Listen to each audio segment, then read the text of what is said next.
What's up guys, Macaddy here bringing you the final episode to our UU session. Now today against a guy called Biscuit Monster B, and look at his team, he does have the, he's got the Crocune, which is going to definitely be a pain. I can't stand Crocune personally, but to be honest, I can barely talk. I'm using Calm Mind Cress, but anyway, he has got the Fortress, so he is able to Rapid Spin away. He's got Mega Aerodactyl by the looks of things, and also Crocodile, which is going to be absolutely terrifying. He has got the Heliolisk, which is quite interesting as well. The Whimsicott is also going to give Cress a bit of a hard time, so we'll have to see how that goes. So in terms of lead, I am quite comfortable going for Blastoise again. I do anticipate either the Crocodile leading or the Aerodactyl leading. I can't see anything else outside of that really going out. He does go out into the Aerodactyl. Now, the question is Suicune coming in? I have a feeling it is going to be coming in, but I still don't really want to risk this setting up rocks, just because they can be a bit of a pain, especially for Entei with the Life Orb and everything. So I am going to go for the Scald here. That Suicune, as long as I'm careful, should be okay, but I did invest a few extra EVs in speed for Cress, so I do outspeed Crocune. He goes down to the Whimsicott, which I don't really know what this has really got for me. So I am quite tempted to just stay in an Ice Beam, to be honest. I am going to stay in an Ice Beam, because I think Giga Drain does do a pretty decent chunk actually. I didn't expect it to do that much, but I do take it out. And I know I have lost a reasonable amount of health on my Blastoise, but it does mean that Cress has a much easier time. This does run Surf, which does mean that it, which one is it? There, Killer Bunny is going to have a problem. So, the question is, do I need Blastoise? Considering the amount of health I'm at, I think it's probably safe just to let this go down. I am going to go for the Aura Sphere because it hits everything neutrally. He does take me out, and he is Life Orb as well. Okay, so that's something good to know. So, unfortunately, I don't have anything that does outspeed. So, it is quite tempting to go out into Entei, because outside of Crocune, nothing really appreciates the Sacred Fire. I guess the Aerodactyl is resisted, but Heliolisk will definitely not be appreciating that. So, I am going to go out into Entei, and I'm going to go for the Sacred Fire. I could predict the switch into Suicune, but he may run the Volt switch, so I can't really afford to do that. Life Orb is going to start to wear him down though, and so that's definitely good. But we know that he can switch moves, and I need to remember about Surf, because it's very easy to forget that Heliolisk can get Surf. He does go out into Crocune this turn, so I only do 20%, which is a bit of a shame. But I do anticipate this going for a Calm Mind this turn. So I am going to directly switch into Cress, which I really hope works out. He goes for the Scald. If he gets the burn now, it's over. He doesn't get the burn. Cress just angers me. Not Cress, Suicune angers me. So I'm going to go for the sub this turn. He does go out into the Crocodile, but with the sub up, it means that I do get a free hit off on this, which is very nice. So I am going to go for the Moonblast here, and we'll see how much this does. I really have to keep Cress alive, though, for the Suicune. That does a really decent chunk, and something is going to have to take a knockoff now.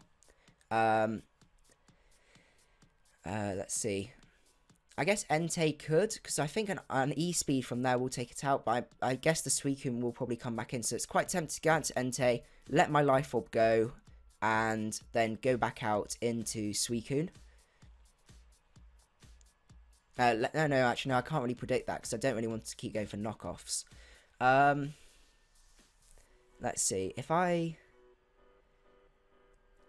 see, it's really difficult to know. I really want to get Web Dam, just to keep this down in terms of speed, and also, the Heliolisk as well, but I'm sure this is going to be, Scarfed, because he's not had any leftovers or anything like that in terms of recovery. So, in terms of what's going to get knocked off, I have a feeling Entei might be the one to go for, just because it means I do lose my Life Orb, and I'm pretty sure an E-Speed from there will be able to take that out. So we'll go out into Entei, And he does stay in, and unfortunately, I do live, which is definitely good. So I'm going to go for an E-speed here. There is a chance he is going to go out. That doesn't take him out, unfortunately. But the question is now, considering he's not got the Moxie, I think Spexborough does outspeed. So I'm going to go out into Spexborough, and I'm going to go for a Bug Buzz. I guess the Fortress doesn't particularly mind Bug Buzzing, but I do outspeed. Okay, so I wasn't expecting. I was a bit worried that was going to be Scarfed. I do still have my Sash as well, which is really good. In terms of switch-ins for him, I do have to watch out with the Fortress now, but I do know that Cress can handle that. So I know I have lost my, obviously lost my Entei, which is my main fire stab, but I don't think that's going to be too bad. In terms of what he can do now, it's very tempting to still set up the sticky web. I'm just trying to see actually how advantageous is that, because I could go for the Bug Buzz now. I know I can live a hit, and I can always go out into Haxorus there. And would Dragon Dancing make any difference? Probably not, actually. I guess Crest will be able to take a hit from this. So I'm going to go for the Bug Buzz.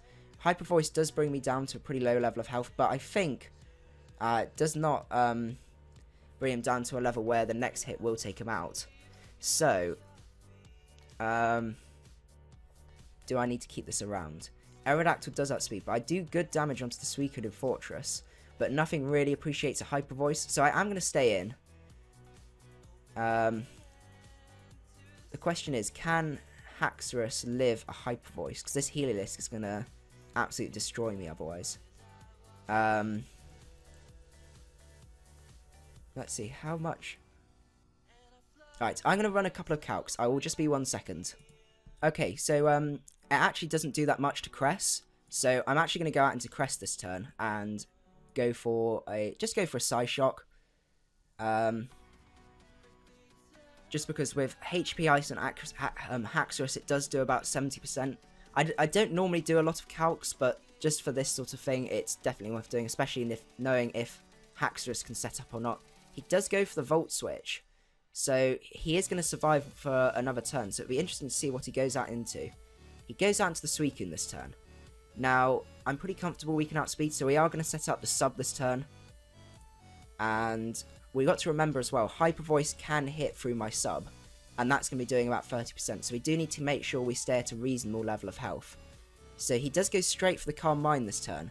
I'm pretty confident that after my own Calm Mind, he won't be able to break my sub, so I'm going to go for the Calm Mind again.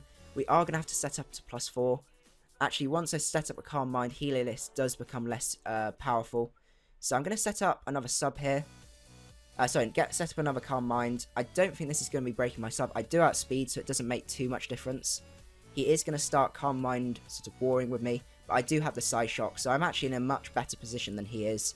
So I'll go for another Calm Mind, and I'm just going to set up to +4, to be honest, because just to play it safe, he is just going to keep Calm Minding. So I'm going to go all the way up to +4, because I do have the Psyshock. He may think that I am only mono attacking and that he can break me through there, but he is going to have a bit of a surprise later on. Actually, I have used the Psyshock before, so actually he does know that I have it. So I think this is his only real option here. So it's just a pain. There's so few sort of counters to Suicune. I guess the Water Absorb Pokemon are the best ones, really. But especially, like I used a Toxicroak in another session that worked really well, actually. I am going to go for the Psyshock here. I think that normally does about 47%. It's really, yeah, 47%. And a Scald does break my sub this turn. So I'm going to go for another sub here. Because I know I think it's every other... I can take 2 Scalds from a +4 one when I'm +4. Well, yeah, that makes sense. So he didn't break my sub to start with. So I'm going to set up another sub. He does go for the rest this turn. So hopefully I can... I've got 3 turns of Psyshock on him. So I should be able to take him out from here. So as long as he doesn't get 2 Scalds, he doesn't get 2 Scalds. So I think I've actually broken him here. So I'm going to go for the Psyshock. And he is going to be sleeping again. I don't think... he does just go for the rest hit. The only way he could have beaten me there would be to get 2 Scalds, but I can just set up another sub and let my leftovers heal me up.